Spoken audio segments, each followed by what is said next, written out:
ವಿಚಾರ. ಇವತ್ತು ಪರಿಶಿಷ್ಟ ಪಂಗಡದ ಒಂದು ನಿಗಮವಾದಂಥ ಹಗರಣ ಇನ್ನೂ ಹಚ್ಚ ಇರುವಾಗಲೇ ಮೂಢ ಹಗರಣ ತಾವು ನೋಡ್ತಾ ಇದ್ದೀವಿ. ತಾವು ಸಹಿತ ಮಾಧ್ಯಮದಲ್ಲಿ ಅದರ ಪ್ರತಿನಿತ್ಯ ತೋರಿಸ್ತಾ ಇದ್ದೀವಿ. ಈ ಒಂದು ಮೂಢ ಹಗರಣದಲ್ಲಿ ಸ್ವತಃ ನಮ್ಮ ರಾಜ್ಯದ ಮುಖ್ಯಮಂತ್ರಿ ಸಿದ್ದರಾಮಯ್ಯನವರ ಪತ್ನಿಯಾದಂಥ ಪಾರ್ವತಮ್ಮನ ಮೂಲಕ ಭಾಗಿಯಾದಂಥ ದೊಡ್ಡ ಹಗರಣ, ಸಾವಿರಾರು ಕೋಟಿ. ಯಾಕಂದರೆ ಇವತ್ತು ಬಡವರಿಗೆ ಅರ್ಹರಿಗೆ ನಿವೇಶನವನ್ನು ಸಿಗುವಂಥ ಒಂದು ನಿವೇಶನಗಳು ಹಂತದಲ್ಲಿ ಇವತ್ತು CM ಅವರ ಪತ್ನಿಯವರ ಮೇಲೆ ಆರೋಪ ಇದೆ. ಇವತ್ತು ಯಾವುದೇ ರೀತಿ SIT ಮಾಡಿ ತನಿಖೆ ನಡೆಸುವಂಥ ಸೂಕ್ತ. ಯಾಕಂದರೆ 1992ರಲ್ಲಿ ಭೂಮಿಯನ್ನು ವಶಕ್ಕೆ ಪಡೆಯುವ ಕೆಲಸ ಶುರು ಮಾಡಿ, ಆದರೆ 2004ರಲ್ಲಿ ಪಾರ್ವತಮ್ಮವರನ್ನು ಜಮೀನು ಖರೀದಿ ಮಾಡಿದ್ರು. ಯಾಕಂದರೆ ಅವರಲ್ಲಿ ಸಾಕಷ್ಟು ಕನ್ಫ್ಯೂಸ್ಗಳು ತಾವು ಮಾಧ್ಯಮ ಮುಖಾಂತರ ತೋರಿಸಿದ್ರು. ಆದರೆ ಇವತ್ತು ಅಲ್ಲಿ ಏನೂ ಆಗೇ ಇಲ್ಲ ಅನ್ನೋ ರೀತಿ ಇವತ್ತು ನಗರಾಭಿವೃದ್ಧಿ ಸಚಿವರು ಬೈರತಿ ಸುರೇಶ್ ಅವ್ರ ಹೇಳಿಕೆಗಳನ್ನು ಸಹಿತ ತಾವೆಲ್ಲ ಗಮನಿಸಿದೆ. ಸಿದ್ದರಾಮಯ್ಯವರು ಸಹಿತ ಎಷ್ಟೊಂದು ಉಡಾಫೆ ಉತ್ತರವನ್ನು ಕೊಡ್ತಾ ಇರೋದು ನಾವು ಗಮನಿಸ್ತಾ ಇದ್ದೀವಿ. ಇವತ್ತು ಅವ್ರು ಹೇಳೋದು, ಇಲ್ಲ ಮೂಡೋದು ನಮಗೇನಾದ್ರು ದುಡ್ಡು ಕೊಟ್ಬಿಡ್ರಿ, 60 ಕೋಟಿ ಕೊಡ್ರಿ, 70 ಕೋಟಿ ಕೊಡ್ರಿ, ನಾವು ನಿಮ್ಗೆ ವಾಪಸ್ಸು ಭೂಮಿಯನ್ನು ನಾವು ತೊಗೊರಿ, ನಮ್ಮ ದುಡ್ಡು ನಮ್ಗೆ ಕೊಡ್ರಿ, ಈಗಿನ ವ್ಯಾಲ್ಯೂಷನ್ ಕೊಡ್ರಿ, ನಮ್ಮ ಮಾತನ್ನು ನಾವು ತಾವೆಲ್ಲ ಕೇಳಿ.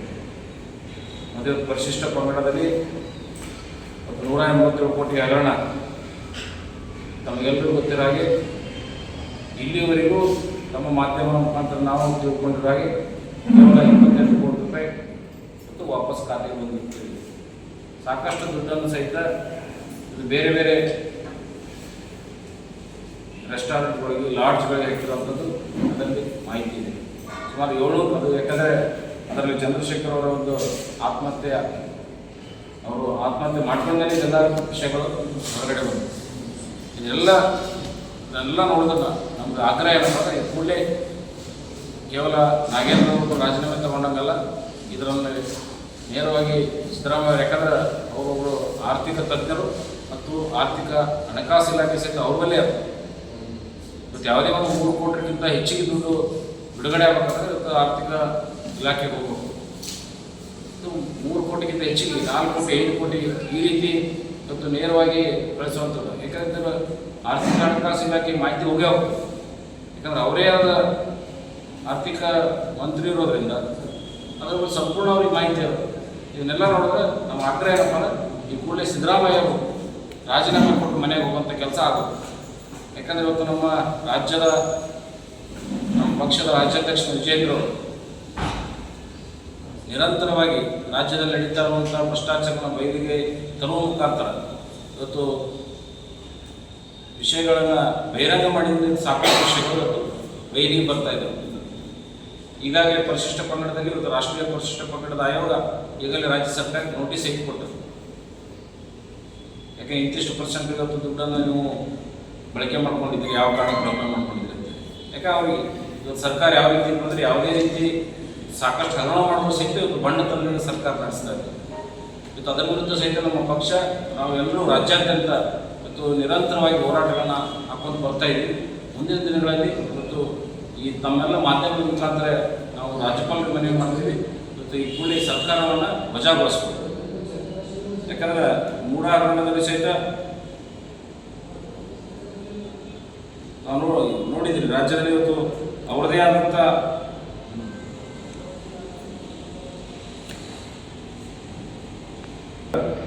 ಎಲ್ಲಿ ಯಾವ ಭೂಮಿನ ಎಲ್ಲಿ ಸ್ವಾಧೀನಪಡಿಸ್ಕೊಂಡಂಥ ಜಾಗದಾಗ ನಿವೇಶನ ಇಲ್ಲ. ಅತಿ ಬೆಲೆ ಬಾಳುವಂಥ ಸ್ಥಳದಲ್ಲಿ ಇವತ್ತು ಮುಖ್ಯಮಂತ್ರಿಯವರ ಮನೆಯವರಿಗೆ ಇವತ್ತು ಸೈಟ್ಗಳನ್ನು ಹಂಚಿಕೆ ಆಗುವಂಥ ಕೆಲಸ ಇವತ್ತು ಸರ್ಕಾರ. ಅದನ್ನು ಕೇಳೋರು ಮುಖ್ಯಮಂತ್ರಿ ಎಷ್ಟು ಯಾವ ರೀತಿ ಉತ್ತರ ಕೊಡ್ತಾರೋ ತಮಗೆ ಗೊತ್ತು. ಅದು ನಮಗೇನು ಸಂಬಂಧ ಇಲ್ಲ. ಅವರು ಅವಾಗೇ BJP ಸರ್ಕಾರ ಬೇಕು. ಅವ್ರನ್ನ ಅರೆಸ್ಟ್ ಮಾಡೋಂಥ ಕೆಲಸ ಇವತ್ತು ಅವರಿಂದ ಆಗಿಲ್ಲ. ಸಾಕಷ್ಟು ಇದನ್ನೆಲ್ಲ ನೋಡಿದ್ರೆ ಇವತ್ತು ಮುಖ್ಯಮಂತ್ರಿಗಳು ನೇರವಾಗಿ ನಾವು ಹೇಳ್ತೀವಿ, ಮುಖ್ಯಮಂತ್ರಿಗಳು ರಾಜೀನಾಮೆ ಕೊಟ್ಟು ಮನೆಗೆ ಹೋಗ್ಬೋದು. ಇವತ್ತು ಅಂದರೆ ಇವತ್ತು ಇದಕ್ಕೆಲ್ಲವೂ ಅದು ಕಾನೂನು ರೀತಿ ಇವತ್ತು ಏನೇನದ ಅದನ್ನು ಸಂಪೂರ್ಣವಾಗಿ ತನಿಖೆ ಆಗಬೇಕು. ಅವರು ಸಹಿತ ತನಿಖೆಗೆ ಸಹಕರಿಸುವಂಥ ಕೆಲಸ ಅವರು ರಾಜ್ಯದ ಮುಖ್ಯಮಂತ್ರಿಗಳು ಮಾಡಬೇಕಂತೇಳಿ ನಾನು ಆಗ್ರಹಪಡಿಸ್ತೀನಿ. ಇಡೀ ರೇಡ್ ಎಲ್ಲ ಆಗಿದೆ ಸರ್. ಈಗ ನೋಡಿ ಸರ್, ಇವತ್ತು ಇಡಿ ರೇಡ್ ಆಗಿದೆ. ಇವತ್ತು ಡಿ ಕೆ ಶಿವಕುಮಾರ್ ಏನು ಸ್ಟೇಟ್ಮೆಂಟ್ ಮಾಡಿದ್ರು, ಅದರ ಅವಶ್ಯಕತೆ ಇದ್ದಿದ್ದಿಲ್ಲ ಅಂತ. ಯಾಕಂದರೆ ಇವತ್ತು ಪ್ರತಿಯೊಂದು ಮಾಹಿತಿಯನ್ನು, ಯಾಕಂದರೆ ಬ್ಯಾಂಕಿಂಗ್ ವಿಷಯಗಳನ್ನು ಇವತ್ತು CBI ನೇರವಾಗಿ ಇನ್ವಾಲ್ವ್ಮೆಂಟ್ ಆಗೋದು, ಅದ್ರ ಬಗ್ಗೆ ಅವರಿಗೆಲ್ಲ ಅರ್ಥ ಆಗಬೇಕು. ಯಾಕಂದರೆ ಸಾಕಷ್ಟು ಈಗಾಗಲೇ ನಾಗೇಂದ್ರ ಅವ್ರನ್ನ ನೆಪ ಮಾತ್ರ ಅಂತ ಅನಿಸ್ತದೆ. ಯಾಕಂದರೆ ಸಾಕಷ್ಟು ಇವತ್ತು ಅವರ ಪರಶುರಾಮ ಮತ್ತು ಅವರ PAಗಳು ಮಾತಾಡಿದಂಥ ಸಂಭಾಷಣೆ ಸಹಿತ ಅವ್ರು ತೋರಿಸಿದ್ದೀವಿ. ಇವತ್ತು ನಾಗೇಂದ್ರ ಅವ್ರನ್ನ ಭಾಳ ಲೇಟಾಗಿ ರಾಜೀನಾಮೆ ಕೊಡುವಂಥ ಕೆಲಸ ಇದೆ. ಯಾಕಂದರೆ ಅದರಲ್ಲಿ ಸಾಕ್ಷಿಗಳನ್ನು ನಾಶಪಡಿಸುವಂಥ ಉದ್ದೇಶನೂ ಅದರಲ್ಲಿ. ಯಾಕಂದರೆ ಇದನ್ನು ಬರೀ ಒಬ್ಬರೇ ಅಲ್ಲ, ಶ್ಯಾಮಪ್ರಕಾಶ್ ಪಾಟೀಲ್ರು ಸಹಿತ ರಾಜೀನಾಮೆ ಕೊಡಬೇಕಂತ ನಾವು ಈಗಾಗಲೇ ಆಗ್ರಹಪಡಿಸ್ತೀವಿ. ಯಾಕಂದರೆ ಇವತ್ತಿಗೂ ಸಹಿತ ಆ 187 ಕೋಟಿ ಒಳಗೆ ಸಾಕಷ್ಟು ಯಾವ್ಯಾವ ಅಕೌಂಟ್ಗೆ ಹೋಗ್ಯದ, ಯಾವ್ಯಾವ ಬೇರೆ ರಾಜ್ಯಗಳಿಗೆ ಹೋಗ್ಯದ ಅನ್ನೋದು ಸಹಿತ ಮಾಹಿತಿ, ಸಂಪೂರ್ಣವಾದ ಮಾಹಿತಿ ಇದೆ. ಮತ್ತು ಯೂನಿಯನ್ ಬ್ಯಾಂಕ್ನಲ್ಲಿ ಆದಂಥ ಸಾಕಷ್ಟು ಯೂನಿಯನ್ ಬ್ಯಾಂಕ್ಗಳಲ್ಲಿ ಸಹಿತ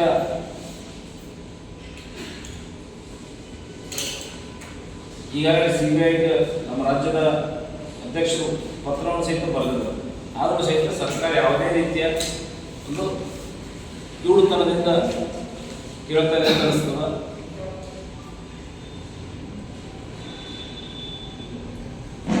ಯಾಕೆ ST ನಿಗಮದೊಳಗೆ ST ನಿಗಮ ಅಧ್ಯಕ್ಷರಂತ ಬಸವಣ್ಣ ದೊಡ್ಡನವರು ಸಹಿತ ಇದರೊಳಗೆ ಸಂಪೂರ್ಣ ಭಾಗಿಯಾದರೆ ಅವರು ಸಹಿತ ರಾಜೀನಾಮೆ ಕೊಡಬೇಕು. ಸಿದ್ದರಾಮಯ್ಯ ಆ ವಿಷಯದಲ್ಲಿ ಸಿದ್ದರಾಮಯ್ಯವರು ರಾಜೀನಾಮೆ ಕೊಡಬೇಕು, ದದ್ದಲವರು ರಾಜೀನಾಮೆ ಕೊಡಬೇಕು. ಮತ್ತು ಇದರಲ್ಲಿ ಸಾಕ್ಷಿಗಳನ್ನು ನಾಶಪಡಿಸಲಿಕ್ಕೆ ಪ್ರಯತ್ನ ಪಟ್ಟಂಥ ಶ್ಯಾಮಪ್ರಕಾಶ್ ಪಾಟೀಲರು ರಾಜೀನಾಮೆ ಕೊಟ್ಟು ಈಗಾಗಲೇ ಆಗ್ರಹಪಡಿಸಿದ್ದೀವಿ. ಯಾಕಂದರೆ ಇವರೆಲ್ಲರೂ ರಾಜೀನಾಮೆ ಕೊಟ್ಟು ಇದಕ್ಕೆಲ್ಲ ಕಾನೂನು ಪ್ರಕಾರ ಇದಕ್ಕೆ ಅವರು ಸಹಕರಿಸಬೇಕು.